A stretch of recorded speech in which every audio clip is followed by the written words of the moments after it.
Hi friends, అందరూ ఎలా ఉన్నారు? అభినేత్రి కొంచెం లేట్ అయిపోయింది కదా ఇవ్వటానికి. సరే, ఇక మనం 19వ ఎపిసోడ్లోకి వెళ్ళిపోదామా? బయట తలుపు కొట్టిన సౌండ్ వినపడింది. అప్పుడు నాకు గుర్తుకు వచ్చింది, అబ్బా తమ్ముడికి పొద్దున్నే రమ్మని చెప్పాను కదా, నైట్ నేను బయటికి వెళ్తున్నా అని చెప్పాను, కానీ రూమ్కి వస్తాను అని తనతో చెప్పలేదు అని గుర్తుకు వచ్చింది. వెంటనే తను నా మీద నుండి పైకి లెగవపోయింది. హడావుడిగా పక్కన ఉన్న డ్రెస్ని వేసుకోవటానికి ప్రయత్నిస్తూ నేను గట్టిగా నా ఇంటి దాన్ని హత్తుకొని, ఆగు లెగవుకు అని పక్కన ఉన్న టీపాయ్ మీద నా చేతితో తడుముతూ సెల్ ఫోన్ని అందుకున్నాను. తమ్ముడికి ఫోన్ చేసి, రే రూమ్కి వచ్చావా అని అడిగాను. అవునరా, రూమ్ బయటే ఉన్నాను అని వాడు చెప్పాడు. అరే నువ్వు కొంచెం మధ్యాహ్నం రారా, నేను ఇప్పుడు లేచి తలుపు తీసే మూడ్ అస్సలు లేదు, నిద్రపోతున్నా అని చెప్పాను. సరే సరేలే, నేను తర్వాత వస్తాను అని వాడికి ఏమర్థమైందో తెలియదు, కానీ వెంటనే వెళ్ళాడు. ఎప్పుడు 100 ప్రశ్నలు అడిగే తను ఈరోజు ఎందుకో ఏమీ మాట్లాడకుండా వెళ్ళటం నాకు చాలా వింతగా అనిపించింది.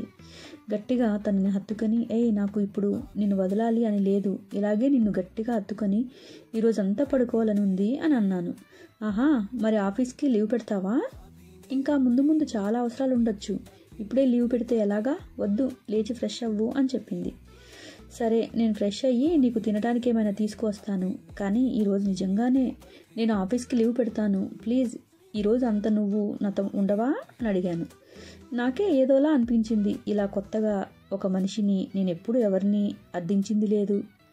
ఏంటి నా మనసు కంట్రోల్ తప్పి తన ఆధీనంలోకి వెళ్తుందా అని అనుకున్నాను. మరలా నాకు నేనే, అయినా కూడా పర్లేదు, నేను ఎటువంటి ప్రమాణాలకు తనకి చేయలేదు కాబట్టి నా మనసు తన మాట వింటే తప్పేముంది, తనకి ఆధీనమైతే అసలు తప్పే లేదు. మేము ఎటువంటి ప్రమాణాలు చేసుకోలేదు కదా, వాటిని తప్పుతాము అని భయపడటం కోసం ఇక బాధపడాల్సిన అవసరం ఎందుకు? నాకు అన్నీ అనుకున్నాను. స్నానం చేసి నేను తినడానికి ఏం కావాలి అని అడిగాను. తను లేచి కాలు ముడుచుకొని అలా మంచం మీద కూర్చొని ఉంది. తన మోకాల మీద తన గడ్డ మానించుకొని 2 చేతుల్లో మోకాలు చుట్టూ చుట్టుకొని నా వైపే చూస్తూ, రే అకాచాన్, నాకు తినడానికి బయట నుండి ఏమీ వద్దు, నా కోసం నువ్వు ఏదైనా చేస్తావా అని అడిగింది. అంత ముద్దుగా అడిగితే ఎవరైనా కాదంటారా? తను చాలా అంటే చాలా క్యూట్గా ఉంది. అలా చెరిగిన జుట్టుతో నా షర్టు వేసుకొని తెల్లగా మెరిసేటి నున్నని మీగడ వంటి కాళ్ళను చూస్తుంటే, ఇలాంటి బ్రహ్మచారి రూమ్లో ఒక అమ్మాయి నాతో ఉండటం కాకుండా ఇప్పుడు నాతో ఇలా మాట్లాడటం ఏంటో అంతా వింతగా ఉంది నాకు. అయినా కానీ ఇప్పుడు నేను బ్రహ్మచారినేంటి? ఈ పిల్ల మాయలో పడినప్పుడే నా బ్రహ్మచర్యం వదిలేశాను కదా. ఒక రోజులో నా లైఫ్ ఇలా చేంజ్ అవుతుందని నేను అనుకోలేదు. దగ్గరగా వచ్చి తనని అమాంతం పట్టుకొని ముద్దు పెట్టనా అని అడిగాను.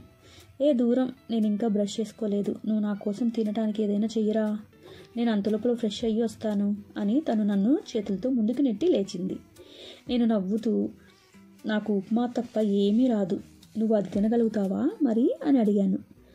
ఎందుకు తినలేను, మా అమ్మ చాలా తక్కువసార్లు చేస్తుంది, ఉప్మా తిని కూడా చాలా రోజులైంది, చెయ్యరా, నేను తింటాను అని తను స్నానానికి వెళ్ళిపోయింది.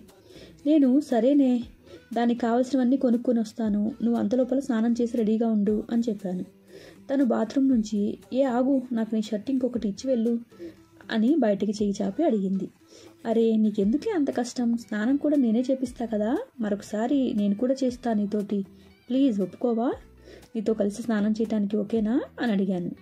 నాట్ ఓకే, నువ్వు నోరు మూసుకొని బయటికి వెళ్ళి కావలసినవి తీసుకురా, నేను ఒక్కదానే స్నానం చేస్తా అని చెప్పి షర్టు లాక్కొని బాత్రూమ్ డోరు వేసేసింది. నేను వంటకి కావాల్సిన సామాన్ అంతా కొనుక్కొని వచ్చాను. నాకు ఇప్పుడు ఇలా షాపింగ్ చేసేటప్పుడు చాలా చిరాగ్గా ఉండేది, కానీ ఈరోజు చాలా ఉత్సాహంగా అనిపించింది.